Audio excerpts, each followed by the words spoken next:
Annyeonghaseyo, apa kabar semuanya? Di video ini, Minbora akan membahas drama terbaru berjudul Duty After School. Drama ini menceritakan tentang kondisi manusia yang berada di tengah perang melawan makhluk asing. Semua bermula ketika benda asing yang seperti bola muncul di atas langit, termasuk di Korea Selatan. Kondisi itu membuat pemerintah memutuskan meningkatkan kekuatan militernya. Dampaknya, sekelompok siswa SMA dipanggil untuk menjalani pelatihan militer. Para pelajar yang harusnya belajar untuk ujian sekolah, malah harus berperang melawan makhluk asing itu. Bagaimana cerita selanjutnya? Apakah mereka bisa bertahan dan menang melawan makhluk asing itu? Ayo simak dulu alur ceritanya. Episode pertama dimulai dengan beberapa siswa SMA yang bermain sepak bola sementara yang lainnya sedang belajar. Mereka berasal dari SMA Sungjin. Saat pulang sekolah, terlihat Kim Chi-yeol dan Kim Dok-jong yang sedang berbicara tentang bola alien aneh yang sudah ada di langit sekitar 1 tahun. Kejadian flashback terlihat di mana bola itu yang tiba-tiba muncul di seluruh dunia. Semua orang sangat terkejut melihat fenomena itu. Dok-jong berkata di saat bola itu muncul. Dia pikir suatu hal yang besar akan terjadi. Tetapi Chi-yeol mengatakan bahwa tidak ada yang berubah untuk siswa SMA. Saat mereka sedang berjalan, Chi-yeol melihat Yong-hun dan mencoba menyapanya. Namun Yong-hun mengabaikannya dan langsung naik bis. Dia adalah siswa berprestasi yang sering diintimidasi oleh temannya. Namun dia tidak memperdulikan itu.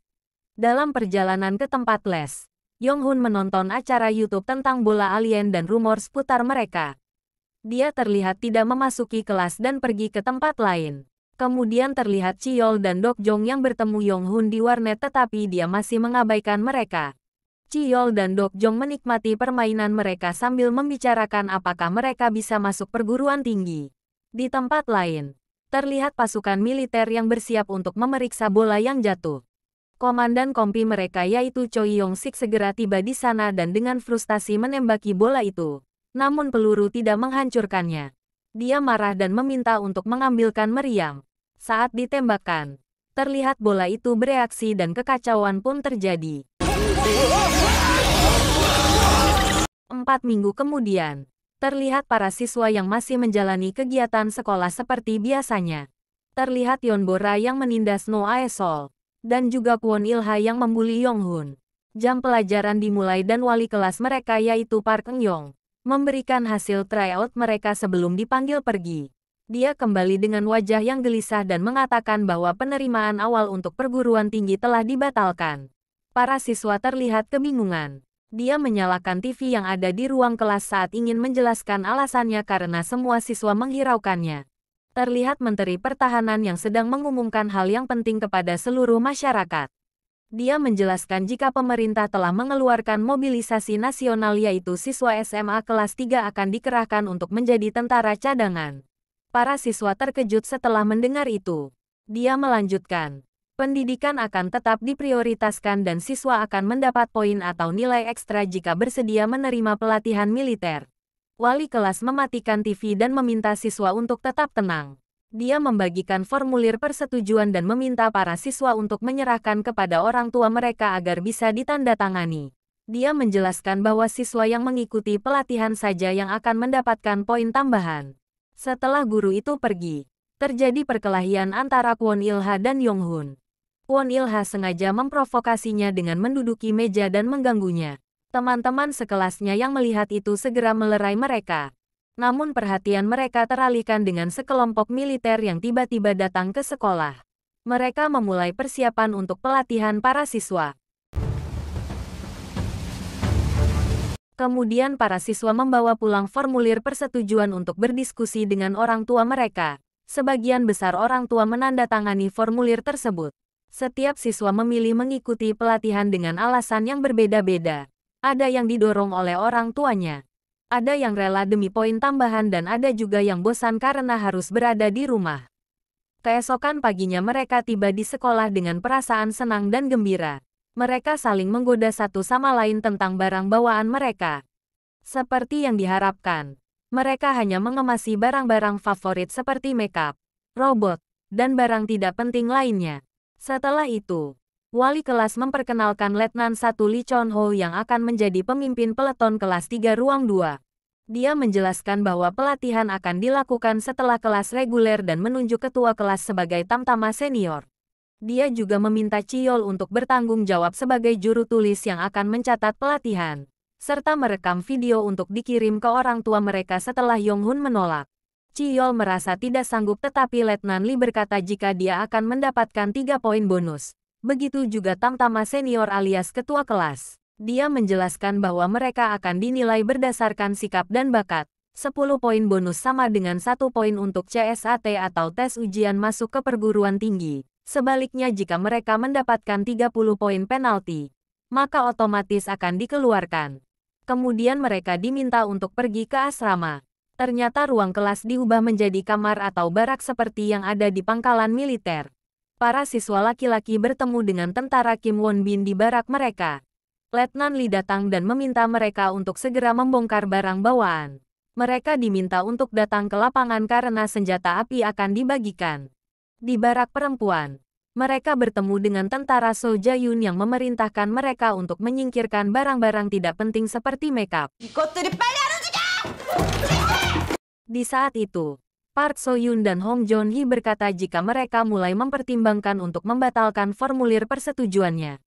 Di lapangan, Chiyol yang merasa tidak enak mencoba menawarkan posisinya kepada Yonghun karena posisi itu mendapatkan poin ekstra.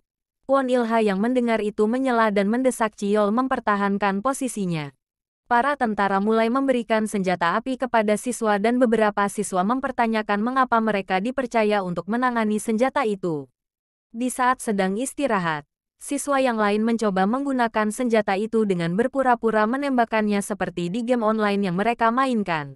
Prajurit Kim Won-bin mencoba menghentikan mereka namun mereka tidak mendengarkannya dan terus bermain. Kemudian Letnan Lee dan prajurit So Ja-yun tiba dan menertibkan mereka.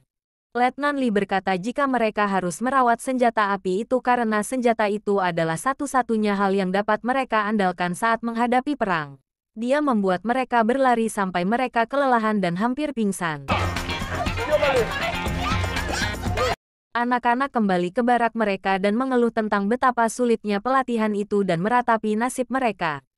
Mereka meninggalkan pesan untuk orang tua. Beberapa merasa ditipu. Siswa lain hanya bisa menangis karena merindukan ibunya dan ada siswa bernama No Ae-sol yang mengkhawatirkan neneknya dan mengingatkannya untuk minum obat. Di barak laki-laki, mereka menonton video yang sedang viral di internet yaitu ada tentara yang sedang menembaki hewan dan membunuhnya. Mereka berkata jika itu adalah video palsu namun Kim Dok-jong membagikan teorinya. Pemerintah mulai menyingkirkan hewan buas di kebun binatang saat perang akan terjadi. Dia berkata jika hewan-hewan itu kabur mereka akan memangsa manusia. Semua siswa terlihat percaya dengan teorinya. Saat salah satu siswa bertanya siapa yang memberitahunya, dia berkata jika melihat hal seperti itu di film animasi. Mereka pun kesal dan mulai memukulinya. Kemudian terlihat Letnan Lee yang datang dan menyela mereka. Yonghun yang mencoba pergi karena mereka terlalu berisik dihentikan oleh Letnan Lee. Dia memperingatkannya bahwa aktivitas pribadi dilarang. Jika ingin belajar maka harus dilakukan di barak itu. Yonghun marah dan mengadu bahwa Kwon Il-ha membawa ponsel. Ponselnya langsung disita dan Kwon Il-ha mencoba memulai pertengkaran dengan Yonghun. Letnan Lee yang melihat itu langsung memanggil mereka keluar dan memberi tugas kepada mereka. Saat sedang membawa makanan di panci yang besar, mereka bertengkar lagi dan Chiyol yang melihat itu mencoba menghentikannya. Saat mereka berbicara, sebuah bola alien yang ada di langit jatuh di dekat mereka. Ketiga anak itu terpesona melihatnya dan Kwon Il-ha frustasi karena ponselnya diambil sehingga dia tidak dapat mengupload foto bola itu yang akan menaikkan jumlah followersnya. Yonghun yang mendengar itu berkata kenapa dia tidak mengupload video di saat dia membuli yang lainnya. Video itu juga akan viral. Kwon Il-ha yang mendengar itu langsung mendorongnya hingga Yonghun terbentur bola alien. Tiba-tiba bola itu terbuka dan tentakelnya mencengkeram Yonghun. Dia mencoba untuk melawannya tetapi ditelan hidup-hidup oleh makhluk itu. Temannya hanya bisa diam terpaku menyaksikannya. Adegan berakhir dengan Yonghun yang merekam pesan videonya. Dia dan Chiyol adalah teman masa kecil dan mengenang saat mereka bermain game bersama di warnet. Mereka berjanji akan bermain game itu lagi setelah ujian CSAT selesai. Episode pertama pun selesai. Sekian dulu video dari Minbora. Terima kasih buat teman-teman yang sudah menonton video ini. Sampai jumpa lagi. Annyeong. Bye-bye.